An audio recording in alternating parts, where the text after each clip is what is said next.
जय माता दी प्यारे मित्रों, आपका आपके चैनल भक्ति कथा इतिहास में फिर से स्वागत है। जैसा कि आप जानते हैं कि आज नवरात्रि का चौथा दिन है। इस दिन माँ कूष्मांडा की उपासना की जाती है, जिससे जुड़ा वीडियो हमने अपलोड किया हुआ है, जिसका लिंक आपको डिस्क्रिप्शन और एंड स्क्रीन पे मिल जाएगा। माता के समस्त रूपों की कथा, पूजा विधि, महत्व आदि से जुड़े हुए 9 वीडियो आपको हमारी नव दुर्गा प्लेलिस्ट में मिल जाएंगे, जिसका लिंक आपको डिस्क्रिप्शन और एंड स्क्रीन पे मिल जाएगा। कृपया उन्हें देखिए और माता की उत्पत्ति से जुड़ी अद्भुत कथाओं का लाभ उठाइए। नवरात्र के चौथे दिन श्री दुर्गा सप्तशती का 5वां, 6वां, 7वां और 8वां अध्याय पढ़ा जाता है।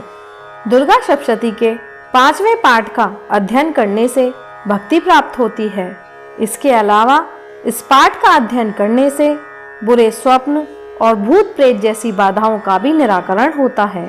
दुर्गा सप्तशती के 6ठे पाठ का अध्ययन करने से जीवन की समस्त बाधाएं दूर होती हैं और मनोवांछित फलों की प्राप्ति होती है। दुर्गा सप्तशती के 7वें पाठ का अध्ययन करने से हृदय की कोई विशेष कामना या फिर किसी गुप्त कामना की पूर्ति होती है। दुर्गा सप्तशती के 8वें पाठ का अध्ययन करने से धन लाभ तो होता है, इसके साथ ही आपके व्यक्तित्व में एक अलग ही प्रकार का वशीकरण आ जाता है। तो आइए अब इन अध्यायों को सुनते हैं। 5वां अध्याय, देवताओं द्वारा देवी की स्तुति। महर्षि मेधा ने कहा, पूर्व काल में शुम्भ निशुम्भ नामक असुरों ने अपने बल के मद से इंद्र का त्रिलोकी का राज्य और यज्ञों के भाग छीन लिए, और वह दोनों इसी प्रकार सूर्य, चंद्रमा, धर्मराज और वरुण के अधिकार भी छीनकर स्वयं ही उनका उपयोग करने लगे। वायु और अग्नि का कार्य भी वही करने लगे, और इसके पश्चात उन्होंने जिन देवताओं का राज्य छीना था उनको अपने अपने स्थान से निकाल दिया। इस तरह से अधिकार छिने हुए तथा दैत्यों द्वारा निकाले हुए देवता अपराजिता देवी का स्मरण करने लगे कि देवी ने हमको वर दिया था कि मैं तुम्हारी संपूर्ण विपत्तियों को नष्ट करके रक्षा करूंगी। ऐसा विचार कर सब देवता हिमालय पर गए और भगवती विष्णु माया की स्तुति करने लगे। देवताओं ने कहा, देवी को नमस्कार है, शिव को नमस्कार है, प्रकृति और भद्रा को नमस्कार है। हम लोग रौद्रा, नित्या और गौरी को नमस्कार करते हैं।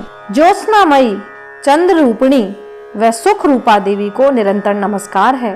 शरणागतों का कल्याण करने वाली वृद्धि और सिद्धि रूपा देवी को हम बारंबार नमस्कार करते हैं। राजाओं की लक्ष्मी तथा सर्वाणी को नमस्कार है।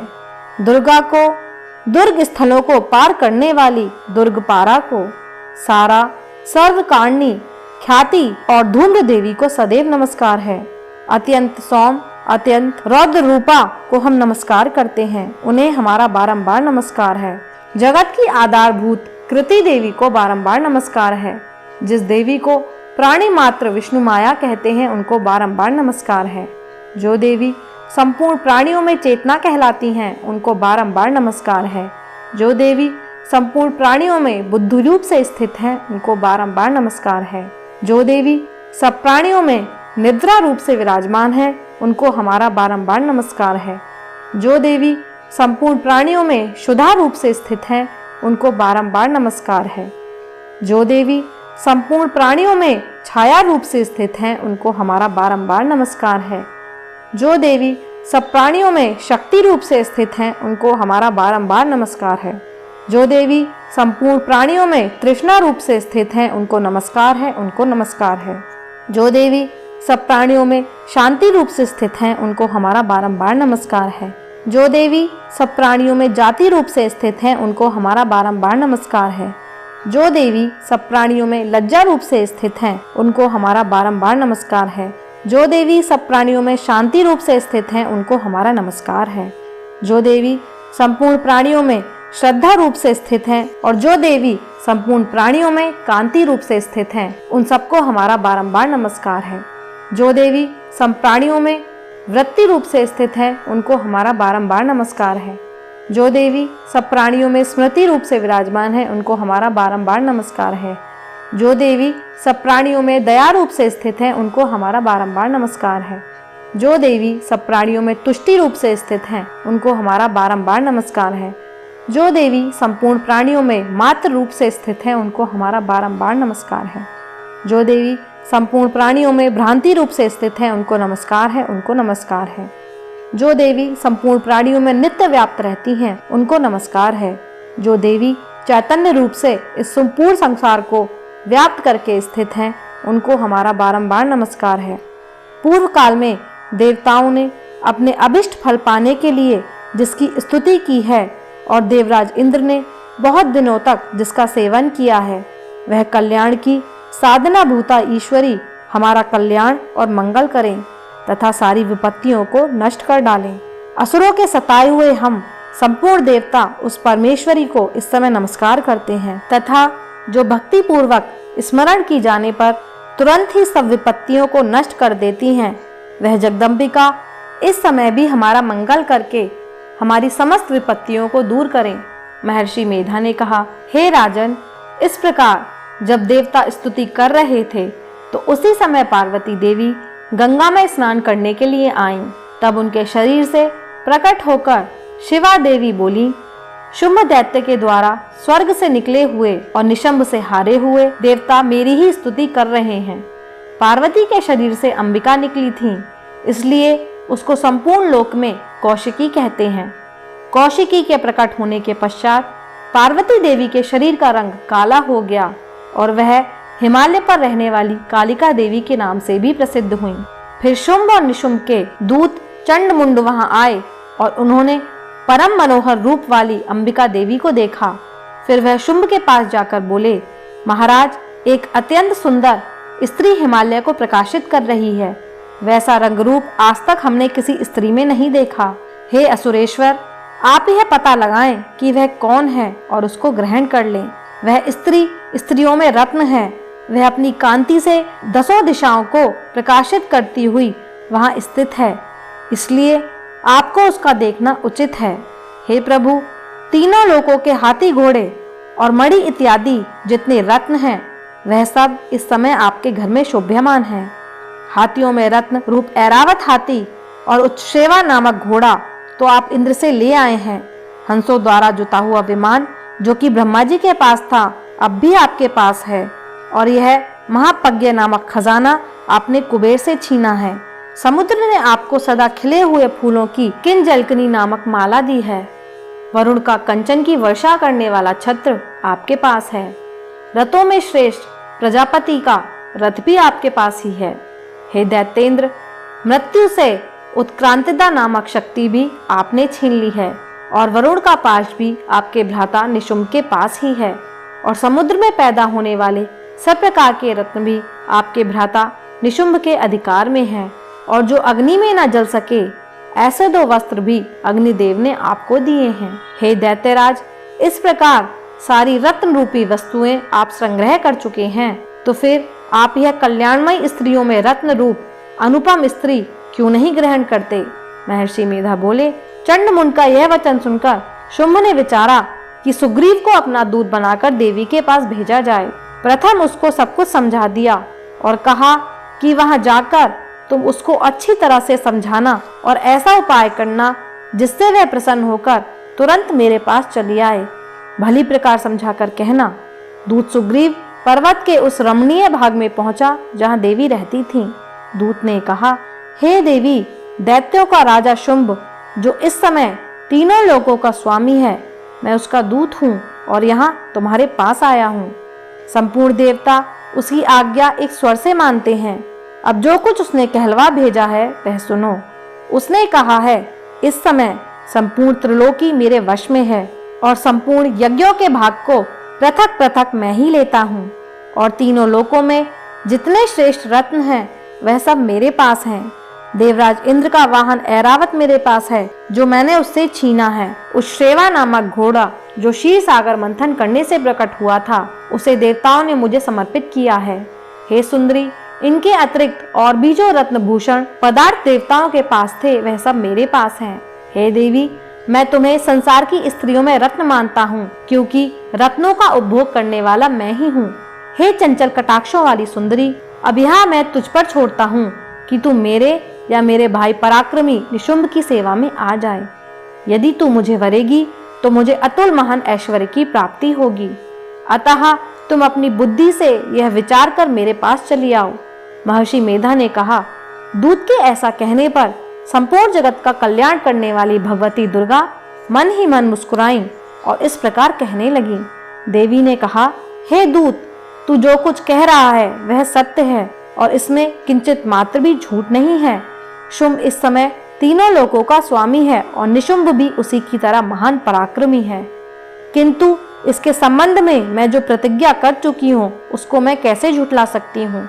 अतः तू मैंने जो प्रतिज्ञा की है उसे सुन।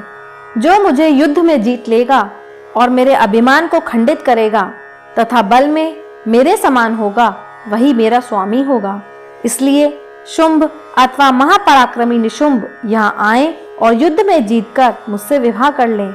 इसमें भला देर की क्या आवश्यकता है। दूत ने कहा, हे देवी, तुम अभिमान से भरी हुई हो, मेरे सामने तुम ऐसी बात ना करो। इस त्रिलोकी में मुझे तो ऐसा कोई दिखाई नहीं देता जो कि शुंभ और निशुंभ के सामने ठहर सके। हे देवी, जब अन्य देवताओं में से कोई शुंभ व निशुंभ के सामने युद्ध में ठहर नहीं सका तो फिर तुम जैसी स्त्री उनके सामने रणभूमि में ठहर सकोगी। जिन शुंभ आदि असुरों के सामने इंद्र आदि देवता नहीं ठहर सके तो फिर तुम अकेली स्त्री उनके सामने कैसे ठहर सकोगी। अतः तुम मेरा कहना मानकर उनके पास चली जाओ, नहीं तो जब वह तुम्हें केश पकड़कर घसीटते हुए ले जाएंगे तो तुम्हारा गौरव नष्ट हो जाएगा। इसलिए मेरी बात मान लो। देवी ने कहा, जो कुछ तुमने कहा ठीक है। शुंभ और निशुंभ बड़े बलवान हैं, लेकिन मैं क्या कर सकती हूँ, क्योंकि मैं बिना विचारे प्रतिज्ञा कर चुकी हूँ। इसलिए तुम जाओ और मैंने जो कुछ कहा है वह सब आदर पूर्वक असुरेंद्र से कह दो। इसके पश्चात जो वह उचित समझे करें। छठा अध्याय, धूम्रलोचन वध। महर्षि मेधा ने कहा, देवी की बात सुनकर दूत क्रोध में भरा हुआ वहां से असुरेंद्र के पास पहुंचा और सारा वृतांत उसे कह सुनाया। दूत की बात सुन असुरेंद्र के क्रोध का पारावार न रहा और उसने अपने सेनापति धूम्रलोचन से कहा, धूम्रलोचन, तुम अपनी सेना सहित शीघ्र वहां जाओ और उस दुष्टा के केशों को पकड़कर उसे घसीटते हुए यहाँ ले आओ। यदि उसकी रक्षा के लिए कोई दूसरा खड़ा हो, चाहे वह देवता, यक्ष अथवा गंधर्व ही क्यों ना हो, उसको तुम अवश्य मार डालना। महर्षि मेधा ने कहा। शुंभ के इस प्रकार आज्ञा देने पर धूम्रलोचन 60,000 राक्षसों की सेना को साथ लेकर वहां पहुंचा और देवी को देखकर ललकार कर कहने लगा, अरे तू अभी शुंभ और निशुंभ के पास चल। यदि तू प्रसन्नता पूर्वक मेरे साथ ना चलेगी तो मैं तेरे केशों को पकड़कर घसीटता हुआ तुझे ले चलूंगा। देवी बोली, असुरेंद्र का भेजा हुआ तेरे जैसा बलवान यदि बलपूर्वक मुझे ले जाएगा तो ऐसी दशा में मैं तुम्हारा कर ही क्या सकती हूँ। महर्षि मेधा ने कहा। ऐसा कहने पर धूम्रलोचन उसकी ओर लपका, किंतु देवी ने उसे अपनी हुंकार से ही भस्म कर डाला। यह देखकर असुर सेना क्रुद्ध होकर देवी की ओर बढ़ी, परंतु अंबिका देवी ने उन पर तीखे बाणों, शक्तियों तथा फरसों की वर्षा आरंभ कर दी। इतने में देवी का वाहन भी अपनी ग्रीवा के बालों को झटकता हुआ और बड़ा भारी शब्द करता हुआ असुर सेना में कूद पड़ा। उसने कई असुर अपने पंजों से, कई अपने जबड़ों से और कई को धरती पर पटककर अपनी दाढ़ों से घायल करके मार डाला। उसने कई असुरों के अपने नखों से पेट फाड़ डाले और कई असुरों का तो केवल थप्पड़ मारकर सिर धड़ से अलग कर दिया। कई असुरों की भुजाएं और सिर तोड़ डाले और गर्दन के बालों को हिलाता हुआ उसने कई असुरों को पकड़कर उनके पेट फाड़कर उनका रक्त पी डाला। इस प्रकार देवी के उस महाबलवान सिंह ने क्षण भर में असुर सेना को समाप्त कर दिया। शुंभ ने जब यह सुना कि देवी ने धूम्रलोचन असुर को मार डाला है और उसके सिंह ने सारी सेना का संहार कर डाला है, तब उसके क्रोध का कोई पारावार ना रहा। उसके मारे क्रोध के ओंठ फड़कने लगे और उसने चंड तथा मुंड नामक महाअसुरों को आज्ञा दी, हे चंड, हे मुंड, तुम अपने साथ एक बड़ी सेना लेकर वहां जाओ और उस देवी के बाल पकड़कर उसे बांधकर तुरंत यहाँ ले आओ। यदि उसको यहाँ लाने में किसी प्रकार का संदेह हो तो अपनी सेना सहित उससे लड़ते हुए उसको मार डालो, और जब वह दुष्टा और उसका सिंह दोनों मारे जाएं, तब भी उसको बांधकर यहाँ ले आना। 7वां अध्याय, चंड और मुंड का वध। महर्षि मेधा ने कहा, दैत्यराज की आज्ञा पाकर चंड और मुंड चतुरंगिनी सेना को साथ लेकर हथियार उठाए हुए देवी से लड़ने के लिए चल दिए। हिमालय पर्वत पर पहुंचकर उन्होंने मुस्कुराती हुई देवी जो सिंह पर बैठी हुई थी देखा। जब असुर उनको पकड़ने के लिए तलवार लेकर उनकी ओर बढ़े, तब अंबिका को उन पर बड़ा क्रोध आया और मारे क्रोध के उनके मुख काला पड़ गया, उनकी भकुटियां चढ़ गईं और उनके ललाट में से अत्यंत भयंकर तथा अत्यंत विस्तृत मुख वाली लाल आंखों वाली काली प्रकट हुई, जो कि अपने हाथों से तलवार और पाश लिए हुए थीं। वह विचित्र खड़ग धारण किए हुए थीं तथा चीते के चर्म की साड़ी एवं नरमुंडों की माला पहन रखी थी। उसका मांस सूखा हुआ था और शरीर केवल हड्डियों का ढांचा था, और जो भयंकर शब्द से 10 दिशाओं को पूर्ण कर रही थी। वह असुर सेना पर टूट पड़ी और दैत्यों को भक्षण करने लगी। वह पार्श्व रक्षकों, अंकुशधारी महावतों, हाथियों पर सवार योद्धाओं और घंटा सहित हाथियों को एक हाथ से पकड़ पकड़ कर अपने मुंह में डाल रही थी, और इसी प्रकार वह घोड़ों, रथों, सारथियों व रथों में बैठे हुए सैनिकों को मुंह में डालकर भयानक रूप से चबा रही थी। किसी के केश पकड़कर, किसी की गर्दन पकड़कर, किसी को पैरों में दबाकर और किसी दैत्य को छाती से मसलकर मार रही थी। वह दैत्य के छोड़े हुए बड़े बड़े अस्त्र शस्त्रों को मुंह में पकड़कर और क्रोध में भरकर उनको दांतों से पीस रही थी। उसने कई बड़े बड़े असुर भक्षण कर डाले, कितनों को रोंद डाला और कितनी उसकी मार के मारे भाग गए। कितनों को उसने तलवार से मार डाला, कितनों को अपने दांतों से समाप्त कर दिया, और इसी प्रकार से देवी ने क्षण भर में संपूर्ण दैत्य सेना को नष्ट कर दिया। यह देख महापराक्रमी चंड काली देवी की ओर लपका और मुंड ने भी देवी पर अपने भयानक बाणों की वर्षा आरंभ कर दी और अपने हजारों चक्र उस पर छोड़े। उस समय वह चमकते हुए बाण व चक्र देवी के मुख में प्रविष्ट हो इस प्रकार दिख रहे थे, जैसे मानो बहुत से सूर्य मेघों की घटा में प्रविष्ट हो रहे हों। इसके पश्चात भयंकर शब्द के साथ काली ने अत्यंत जोश में भरकर विकट अट्टहास किया। उसका भयंकर मुख देखा नहीं जाता था।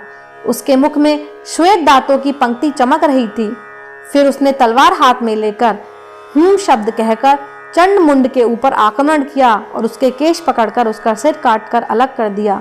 चंड को मरा हुआ देखकर मुंड देवी की ओर लपका, परंतु देवी ने क्रोध में भरे हुए उसे भी अपनी तलवार से यमलोक पहुंचा दिया। चंड और मुंड को मरा हुआ देखकर उसकी बाकी बची हुई सेना वहां से भाग गई। इसके पश्चात काली चंड और मुंड के कटे हुए सिरों को लेकर चंडिका के पास गईं और प्रचंड अट्टहास के साथ कहने लगी, हे देवी, चंड और मुंड 2 महाअसुर दैत्यों को मारकर तुम्हारी भेंट कर दिया है।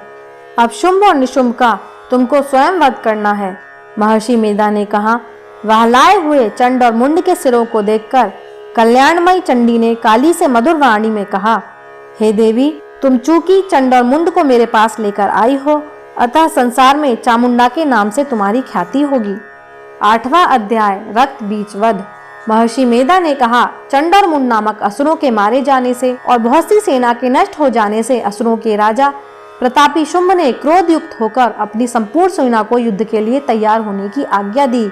उसने कहा, अब अयायुध नामक 86 असुर सेनापति अपनी सेनाओं के साथ युद्ध के लिए जाएं और कंबू नामक 84 सेनापति भी युद्ध के लिए जाएं।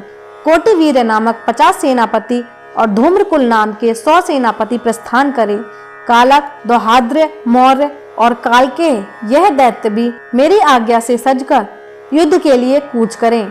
भयानक शासन करने वाले असुरों का स्वामी शुंभ इस प्रकार आज्ञा देकर बहुत बड़ी सेना के साथ युद्ध के लिए चला। उसकी सेना को अपनी ओर आता देखकर चंडिका ने अपने धनुष की टंकोर से पृथ्वी और आकाश के बीच का भाग गुजा दिया। हे राजन, इसके पश्चात देवी के सिंह ने दहाड़ना आरंभ कर दिया और अंबिका के घंटे के शब्द ने उस ध्वनि को और भी बढ़ा दिया। धनुष की टंकोर, शेर की दहाड़ और घंटे के शब्द से पृथ्वी और आकाश के बीच का भाग गूंज उठा और इसके साथ ही देवी ने अपने मुख को और भी भयानक बना लिया। ऐसे भयंकर शब्द को सुनकर राक्षसी सेना ने देवी तथा सिंह को चारों ओर से घेर लिया। हे राजन, उस समय दैत्यों के नाश के लिए और देवताओं के हित के लिए ब्रह्मा, शिव, कार्तिकेय, विष्णु तथा इंद्र आदि देवी की शक्तियां जो अत्यंत पराक्रम और बल से संपन्न थी, उनके शरीर से निकलकर उसी रूप में चंडिका देवी के पास गईं। जिस देवता का जैसा रूप था, जैसे आभूषण थे और जैसा वाहन था, वैसा ही रूप, आभूषण और वाहन लेकर उन देवताओं की शक्तियां दैत्यों से युद्ध के लिए आईं। हंस युक्त विमान में बैठकर और रुद्राक्ष की माला तथा कमंडलू धारण करके ब्रह्मा जी की शक्ति आई। वृषभ पर सवार होकर, हाथ में त्रिशूल लेकर, महानाग का कंकड़ पहनकर, चंद्ररेखा से भूषित होकर भगवान शंकर की शक्ति माहेश्वरी आई। और मोर पर आरूढ़ होकर, हाथ में शक्ति लिए दैत्यों से युद्ध करने के लिए कार्तिक जी की शक्ति उन्हीं का रूप धारण करके आई। भगवान विष्णु की शक्ति गरुड़ पर सवार होकर शंख चक्र गदा धनुष हाथ में लेकर आई। श्री हरि की शक्ति वाराही वाराह का शरीर धारण करके आई और नरसिंह के समान शरीर धारण करके उनकी शक्ति नारसिंही भी आई। उसकी गर्दन के झटकों से आकाश के तारे टूट पड़ते थे। और इसी प्रकार देवराज इंद्र की शक्ति ऐन्द्री भी ऐरावत के ऊपर सवार होकर आई। इन देव शक्तियों से घिरे हुए भगवान शंकर ने चंडिका से कहा, मेरी प्रसन्नता के लिए तुम शीघ्र ही इन असुरों को मारो। इसके पश्चात देवी के शरीर में से अत्यंत उग्र रूप वाली और सैकड़ों गीदड़ियों के समान आवाज करने वाली चंडिका शक्ति रूप प्रकट हुई। उस अपराजिता देवी ने धूमिल जटा वाले भगवान श्री शंकर जी से कहा, हे प्रभु, आप मेरी ओर से दूत बनकर शुंभ और निशुंभ के पास जाइए और उन अत्यंत गर्वीले दैत्यों से कहिए तथा उनके अतिरिक्त और भी जो दैत्य वहाँ युद्ध के लिए उपस्थित हो उनसे भी कहिए, जो तुम्हें अपने जीवित रहने की इच्छा हो तो त्रिलोकी का राज्य इंद्र को दे दो। देवताओं को उनका यज्ञ भाग मिलना आरंभ हो जाए और तुम पाताल को लौट जाओ। किंतु यदि बल के गर्व से तुम्हारी लड़ने की इच्छा हो तो फिर आ जाओ, तुम्हारे मांस से मेरी योगिनियां तृप्त होंगी। चूंकि उस देवी ने भगवान शंकर को दूत के कार्य में नियुक्त किया था, इसलिए वह संसार में शिवदूती के नाम से विख्यात हुई। भगवान शंकर से देवी का संदेश पाकर उन दैत्यों के क्रोध का कोई आर पार न रहा और वह जिस स्थान पर देवी विराजमान थी वहां पहुंचे और जाने के साथ ही उस पर बाणों और शक्तियों से वर्षा करने लगे। देवी ने उनके फेंके हुए बाणों, शक्तियों, त्रिशूल और फरसों को अपनी बाणों से काट डाला और काली देवी उस देवी के साथ आगे खड़ी होकर शत्रुओं को त्रिशूल से विदीर्ण करने लगी और खटवांग से कुचलने लगी।